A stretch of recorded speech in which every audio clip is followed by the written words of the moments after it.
നിരവധി സിനിമകളിൽ അഭിനയിച്ചുവെങ്കിലും ശ്രദ്ധിക്കപ്പെടാതെ പോയതും പിന്നീട് സിനിമകളിൽ നഗ്നത പ്രദർശിപ്പിച്ചപ്പോൾ ശ്രദ്ധിക്കപ്പെട്ടതുമായ മലയാള നടിമാർ ആരൊക്കെയെന്ന് നോക്കാം. മലയാള സിനിമയിൽ പ്രത്യക്ഷപ്പെടുന്ന നടിയാണ് കനി കുസൃതി.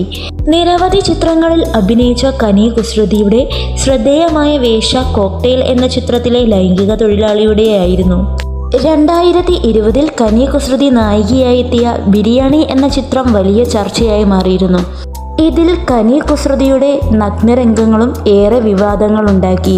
ഈ ചിത്രത്തിലെ അഭിനയത്തിന് സ്പെയിനിലെ മാഡ്രിഡിൽ നടന്ന ഇമാജിൻ ഫിലിം ഫെസ്റ്റിവലിൽ മികച്ച രണ്ടാമത്തെ നടിക്കുള്ള പുരസ്കാരവും കനി കുസൃതിക്ക് ലഭിച്ചു.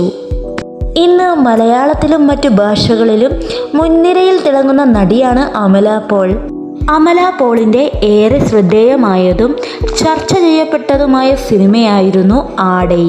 2019 പുറത്തിറങ്ങിയ ഒരു തമിഴ് ഭാഷാ ത്രില്ലർ ചിത്രമാണ് ആടൈ. ചിത്രത്തിൽ അമല പോൾ അർദ്ധനഗ്നയായാണ് എത്തുന്നത്. ചിത്രത്തിൽ കാമിനി എന്ന കഥാപാത്രത്തെ അവതരിപ്പിക്കുന്ന അമല പോൾ വെറും ടിഷ്യൂ പേപ്പർ ഉപയോഗിച്ച് മാത്രമാണ് നഗ്നത മറയ്ക്കുന്നത്.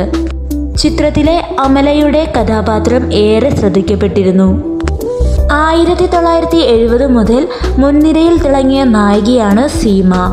21-ാം വയസ്സിൽ 1978 IV ശശി സംവിധാനം ചെയ്ത അവളുടെ രാവുകൾ എന്ന ചിത്രമായിരുന്നു സീമയുടെ ആദ്യ നായികാ ചിത്രം.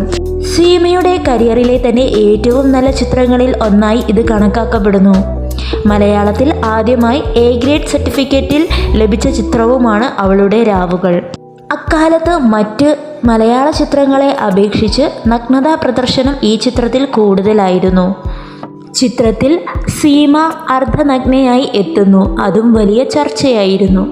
ദിവ്യപ്രഭ പ്രധാനമായും മലയാള സിനിമകളിൽ പ്രത്യക്ഷപ്പെടുന്ന ഒരു ഇന്ത്യൻ നടിയാണ് ദിവ്യപ്രഭ.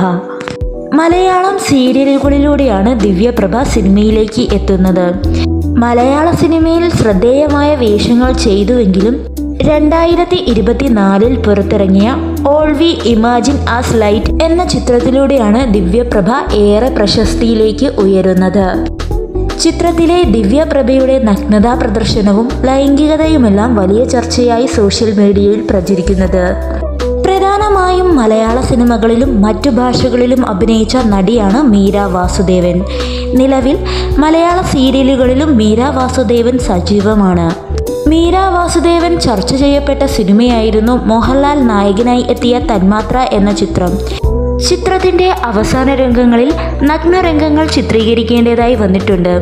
അതുകൊണ്ട് തന്നെ പല നടിമാരും ഉപേക്ഷിക്കപ്പെട്ട ചിത്രമായിരുന്നു തന്മാത്ര. അവസാനമാണ് മീര വാസുദേവൻ സമ്മതം മൂളിയത്. ചിത്രത്തിലെ മോഹൻലാലുമായുള്ള മീര വാസുദേവൻ്റെ രംഗങ്ങൾ വളരെ ചർച്ചയായിരുന്നു. എന്നിരുന്നാലും കഥാപാത്രത്തിൻ്റെ പൂർണ്ണതയ്ക്ക് വേണ്ടി സിനിമയിൽ ആ രംഗങ്ങൾ ആവശ്യമായിരുന്നു.